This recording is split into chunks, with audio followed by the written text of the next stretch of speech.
If you've ever been to one of America's many national parks, then you've seen the true beauty there of protected, unfiltered nature. Yellowstone, the Grand Canyon, Zion, and so many more. These sites are the final bastions of undeveloped land in a country that sees more construction every year. But have you ever stopped to wonder, why? Why would the US government leave millions of acres of land across all 50 states completely off the table? What makes these patches of nature special? And more importantly, why do so many people go missing in national parks every year? Underneath all of the natural splendor of the national parks, there's something dark and sinister lurking within their shadows, hiding in the trees and caves that the government is so intent on protecting.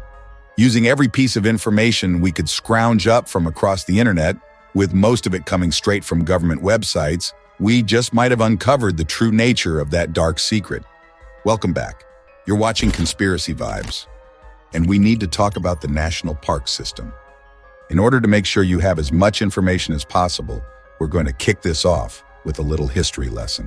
1832, an artist named Jiraj Catlin travels through the Dakotas and is stricken by the nature he sees there.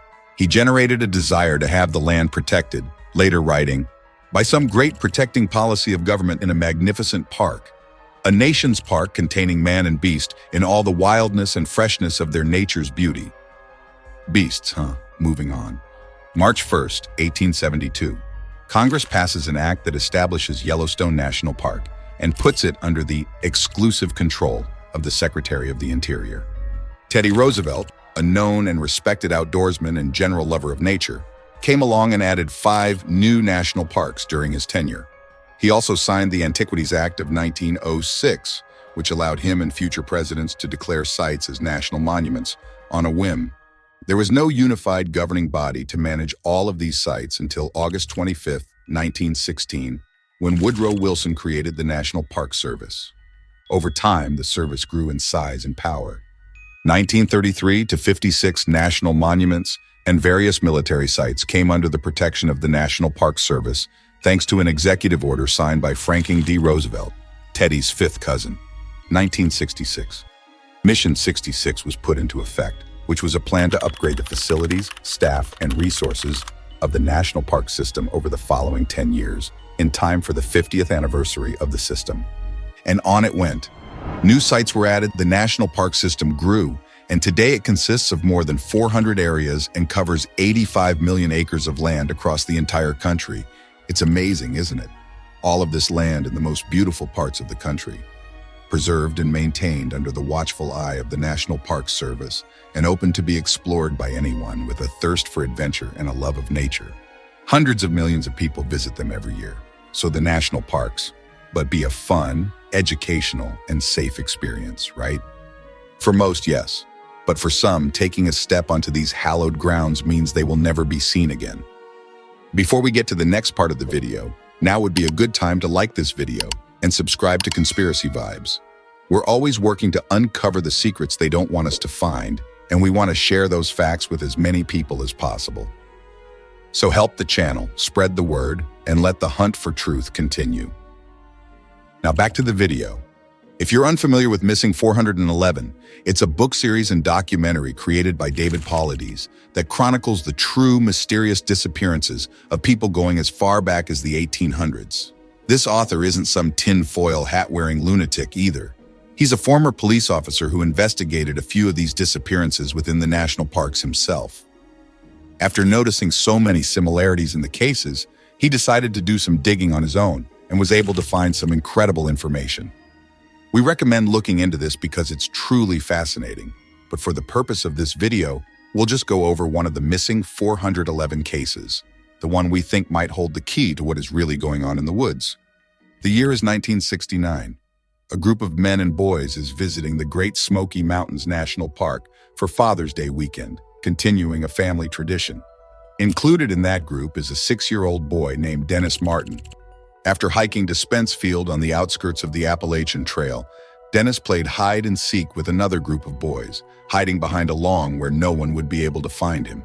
His father watched him take this position. When Dennis didn't resurface after 5 minutes of calling his name, the father got up to check on him. When he got to Dennis's hiding spot, the very spot he had been keeping an eye on the entire time, Dennis was gone.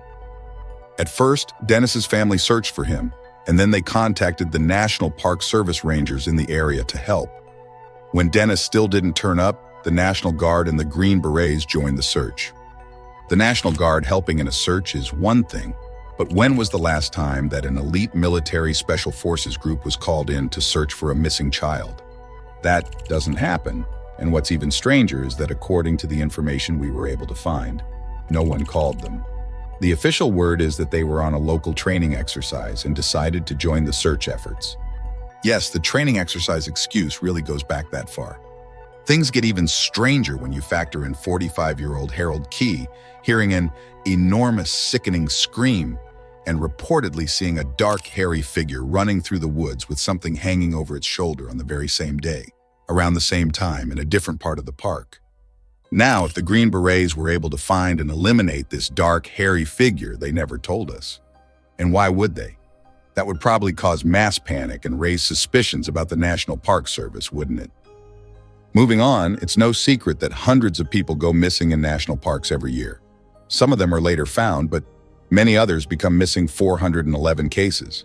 The National Park Service has taken to ignoring these events, and we think we know why. We've all seen the maps of unexplained disappearances and the nation's largest cave systems. Now you have to think, is it some kind of coincidence that many of those same cave systems exist within the bounds of national parks? Taking that thought further, what about the stories, rumors, and folktales of supernatural creatures?